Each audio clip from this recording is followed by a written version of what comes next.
कई कहानियां हैं जो महात्मा गांधी के जीवन से जुड़ी हुई हैं और हमें प्रेरणा देती हैं। यहाँ एक ऐसी कहानी है। एक बार कुछ लोग गांधी जी के पास आए और कहा, बापू, हमने कल एक सभा का आयोजन किया है। अगर आप समय निकाल कर आए तो बड़ी कृपा होगी। गांधी जी ने अगले दिन के लिए निर्धारित अपने कार्यक्रमों को देखा और पूछा, ये कार्यक्रम कितने बजे प्रस्तावित है? एक कार्यकर्ता बोला, हमने 4 बजे निश्चित किया है। गांधी जी के कार्यक्रमों में अगले दिन उस समय कोई व्यस्तता नहीं थी, इसलिए उन्होंने कार्यक्रम में आने की हामी भर दी। कार्यकर्ता बोला, बापू, कल मैं 1 घंटा पहले गाड़ी भेज दूंगा ताकि आपको तकलीफ न हो। गांधी जी बोले, ठीक है, मैं निश्चित समय पर तैयार रहूंगा। सभा के बाद वह कार्यकर्ता गांधी जी से मिला और पूछा, मैं आपको लेने आश्रम गया था परंतु आप वहां नहीं मिले, फिर आप यहां तक कैसे पहुंचे? गांधी जी ने कहा, जब आप 3:45 बजे तक नहीं पहुंचे तो मुझे चिंता हुई कि मेरे कारण इतने लोगों का समय नष्ट हो सकता है, इसलिए मैंने साइकिल उठाई और तेजी से चलाते हुए यहां पहुंच गया। ये सुनकर कार्यकर्ता बहुत शर्मिंदा हुआ। गांधी जी ने कहा, समय धन है, इसे व्यर्थ मत गंवाओ। इस कहानी से सीख, समय का पाबंद होना बहुत जरूरी है। किसी से वादा करने से पहले सोच लें, फिर वादा पूरा करें। सत्य और अहिंसा पर चलने का गांधी जी का ये संदेश हमें भी जीवन में अपनाना चाहिए।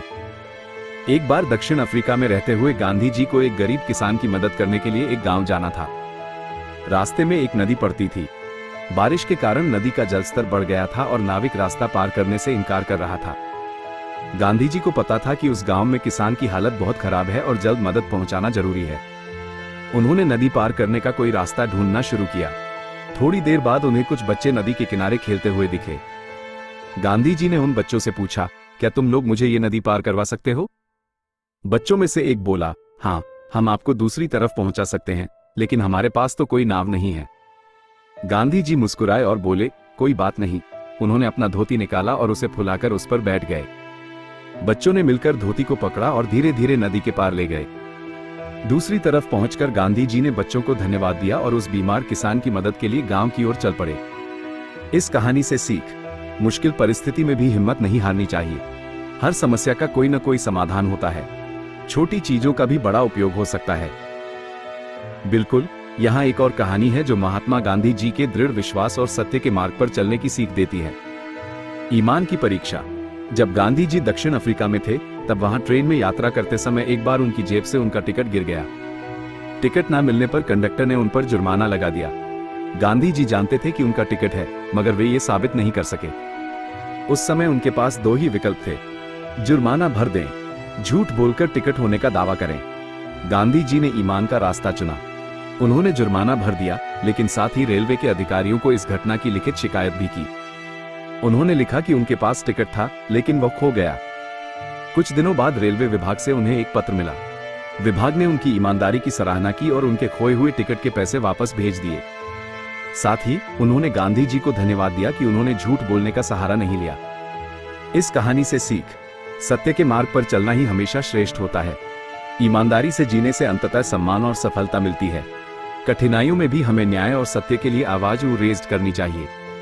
ठीक, ये कहानी महात्मा गांधी जी के बचपन की है और ये हमें ये सीख देती है कि गलती स्वीकार करने में हिम्मत लगती है और सच बोलने का महत्व होता है। सच की ताकत।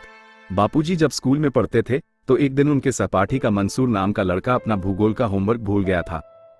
मंसूर ने गांधी जी से उनकी कॉपी देखने के लिए कहा। गांधी जी ने मना कर दिया क्योंकि उन्हें अध्यापक से डांट पड़ने का डर था। लेकिन मंसूर ने बहुत जोर दिया और गांधी जी उसकी बातों में आकर उसे अपनी कॉपी देखने दे दी। मंसूर ने जल्दी से जल्दी सारे जवाब अपनी कॉपी में लिख लिए। अध्यापक ने होमवर्क चेक किया तो दोनों की कॉपियों में एक जैसे ही जवाब थे। टीचर को शक हुआ और उन्होंने दोनों को सजा दी। गांधी जी को बहुत बुरा लगा। उन्हें एहसास हुआ कि उन्होंने गलती की है। अगले दिन क्लास में उन्होंने टीचर के सामने सबके सामने ये स्वीकार कर लिया कि उन्होंने मंसूर को अपनी कॉपी देखने दी थी और उसी वजह से दोनों की कॉपी में एक जैसे जवाब थे। टीचर गांधी जी की ईमानदारी से बहुत प्रभावित हुए। उन्होंने मंसूर को फटकार लगाई, लेकिन गांधी जी को किसी सजा नहीं दी। इस कहानी से सीख, गलती करने से कोई बड़ा नहीं होता है। गलती स्वीकार करने में हिम्मत लगती है। सच बोलने से हमेशा इज्जत मिलती है।